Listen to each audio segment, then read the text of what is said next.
Okay, இது வந்து என்னதுன்னா பஞ்சாமிர்தம் அபிஷேகம். பஞ்சாமிர்தம் அபிஷேகம் முருகருக்கு.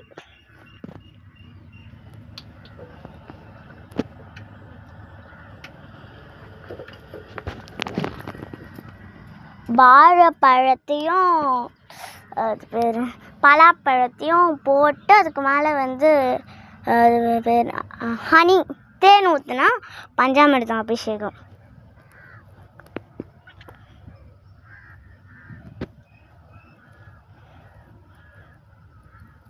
அவ்வளோதானா?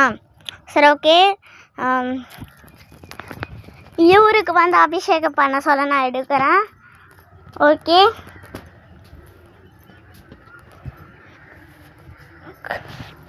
ஏன் இன்னைக்கு பண்ணுறேன் இந்த மாதிரி சொல்லு. ஆமாம்மா, இன்னைக்கு பிரதோஷம். பிரதோஷத்தில் என்னன்னா நெயில் பாலிஷ் வச்சுக்கிறீங்க. பொண்ணுக்கு வேலை இல்லை. 4:30 மணிக்கு ஆரம்பித்து 6 மணிக்கு முடிப்போம் பிரதோஷம். 4:30 மணிக்கு. ஏன்னா 4:30 மணிக்கு நிறைய வெயில் பயங்கரமாக இருக்கும்ல, அப்போ நம்ம எல்லாம் பயங்கரமாக கோவப்படுவோம்.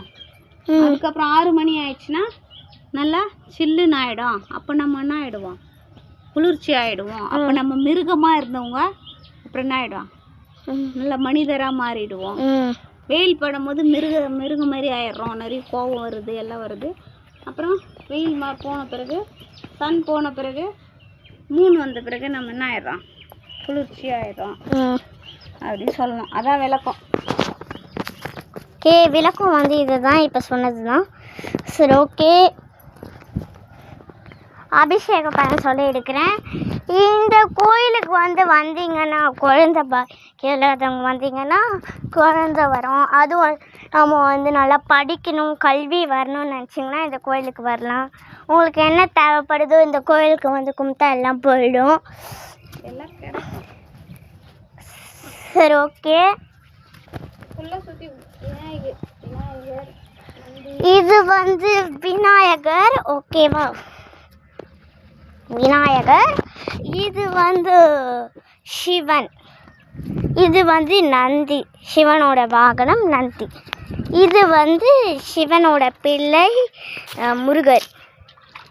ஓகே, நம்ம லொக்கேஷன் வந்து நான் லாஸ்ட் வீடியோவில் சொல்கிறேன், லொக்கேஷன் எங்கே இருக்குன்னு. ஓகேவா? இந்த கோயிலுக்கு வந்தீங்கன்னா நீங்கள் வந்து கமெண்ட்டில் சொல்லுங்கள். சரி, நான் ஒரு சுற்றிட்டு வரேன் பாருங்கள்.